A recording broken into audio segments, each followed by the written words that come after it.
Gen Z is expected to understand how to navigate technology. Every single Gen Zer has a platform with which they can voice their opinions and ideas.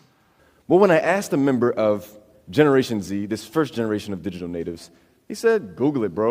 वो लोग जो 1995 से 2010 के दरमियान में पैदा हुए हैं, उन्हें जनरेशन जूमर्स यानी जेन जी कहा जाता है। इसका मतलब है कि अगर आपकी उम्र 14 साल से 29 साल के दरमियान है तो आप इस जनरेशन जी यानी जेन जी का हिस्सा है, और अगर आपकी उम्र 29 साल से ज़्यादा है तो आप मिलेनियल्स हैं, और अगर आपकी उम्र 14 साल से कम है तो आप जनरेशन अल्फ़ा का हिस्सा हैं। दोस्तों, इन जेन जी को ह्यूमन हिस्ट्री की बदतरीन जनरेशन कहा जा रहा है, और उसकी वजह है उनके एक्सपीरियंसेस, क्योंकि किसी इंसान के एक्सपीरियंसेस ही उसका माइंडसेट बनाते हैं। अगर कोई इंसान टफ सिचुएशंस को झेलता है तो उसमें रेजिलियंस बढ़ता है। दोस्तों, इस जनरेशन जी के एक्सपीरियंसेस कुछ ज़्यादा अच्छे नहीं हैं सिवाय चंद एक बातों के।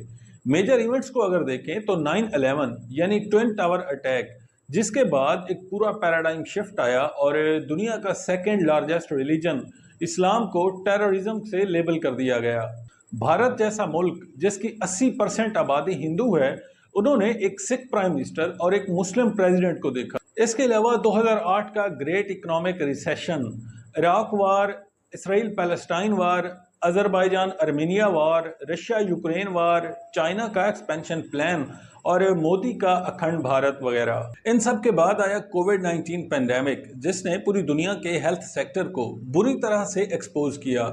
आज दोस्तों, क्लाइमेट चेंज भी एक बहुत बड़ा चैलेंज बन गया है। ग्लेशियर्स पिघल रहे हैं, बेवक्त बारिशें, फ्लड्स और स्मोक फैल रही है, प्लास्टिक वेस्ट मैनेज नहीं हो रहा और जरखेज ज़मीनें अब बंजर हो रही हैं, और अर्थ का टेम्परेचर भी दिन ब दिन बढ़ रहा है, और ये सब क्राइसिस एक्सपीरियंस किए हैं इन जेनजी ने।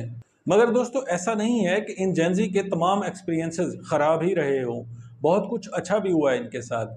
मिसाल के तौर पर टेक्नोलॉजिकल एडवांसमेंट्स जैसे कि smartphones, high speed internet, social media और आर्टिफिशियल इंटेलिजेंस यानी एआई, और इसीलिए इन जेनजी को डिजिटल नेटिव्स भी कहा जाता है। 1998 में गूगल आया, 2004 में फेसबुक और 2006 में ट्विटर, जो जिसका नाम तब्दील होकर अब एक्स हो चुका है। 2010 में इंस्टाग्राम, 2011 में स्नैपचैट और 2016 में टिकटॉक। दोस्तों, इन टेक्नोलॉजिकल एडवांसमेंट्स ने पूरी दुनिया को एक ग्लोबल विलेज में तब्दील कर दिया है।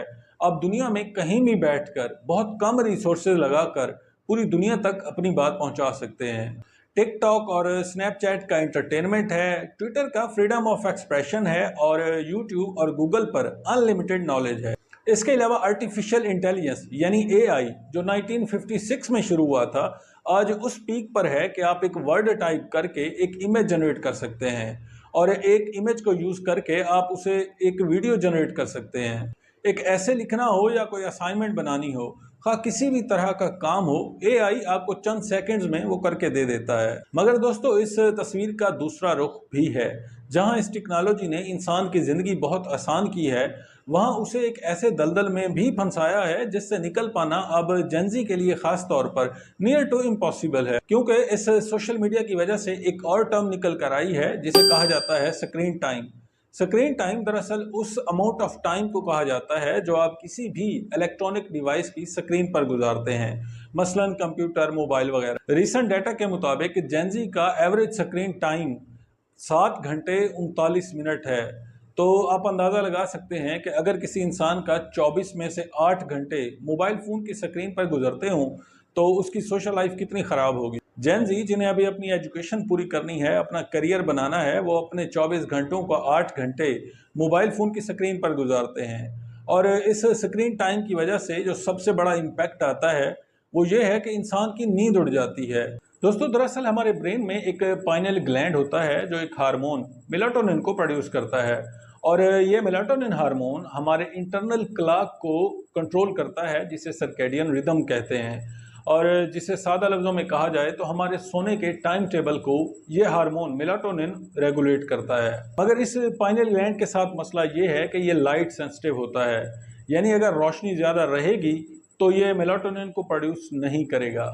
जब रात होती है और हर तरफ अंधेरा होता है तो हमारा ये पाइनियल ग्लैंड इस मेलाटोनिन हार्मोन को प्रोड्यूस करना शुरू कर देता है, और जब ये एक सफिशिएंट अमाउंट में प्रोड्यूस हो जाता है तो हमें नींद आने लगती है, और जैसे ही सुबह की रोशनी होती है तो ये मेलाटोनिन हार्मोन की प्रोडक्शन रुक जाती है और हम जाग जाते हैं। अब दोस्तों, इस टेक्नोलॉजी के साथ मसला ये है कि जब हम सोने से कुछ देर पहले मोबाइल फ़ोन इस्तेमाल करते हैं तो उसकी ब्लू वेवलेंथ लाइट हमारे ब्रेन के इस पाइनल ग्लैंड को ट्रिक करती है और वो इस हार्मोन मेलाटोनिन को प्रोड्यूस नहीं करता, और जिसका रिजल्ट ये होता है कि हमें नींद ठीक से नहीं आती, और जिस वजह से फिर हम पूरा दिन थके थके से महसूस करते हैं। दोस्तों, इस नींद पूरी ना होने की वजह से हमारा मेटाबॉलिज्म डिस्टर्ब होता है, ओबेसिटी होने लगती है और हमारा इम्यूनिटी दिन ब दिन कम होती जाती है।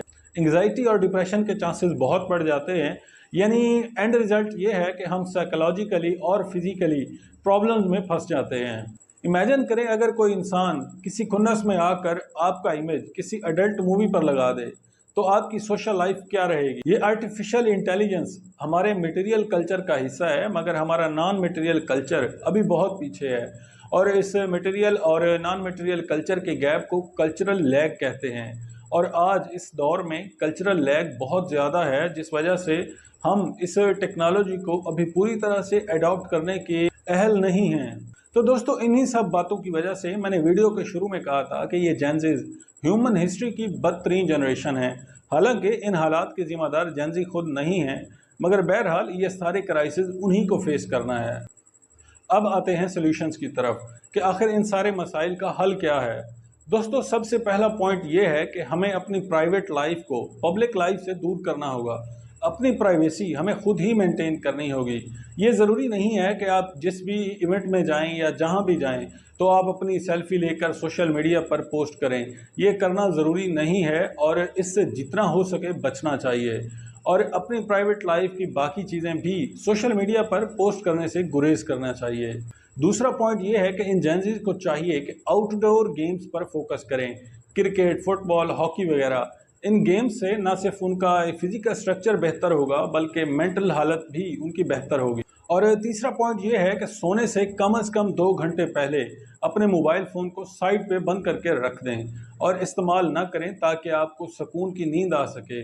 दोस्तों, नींद में हीलिंग पावर होती है, यानी अगर आप में कोई फिजिकल प्रॉब्लम है भी तो 8 घंटे की नींद पूरी होने से वो आहिस्ता आहिस्ता खुद ब खुद हील हो जाएगी।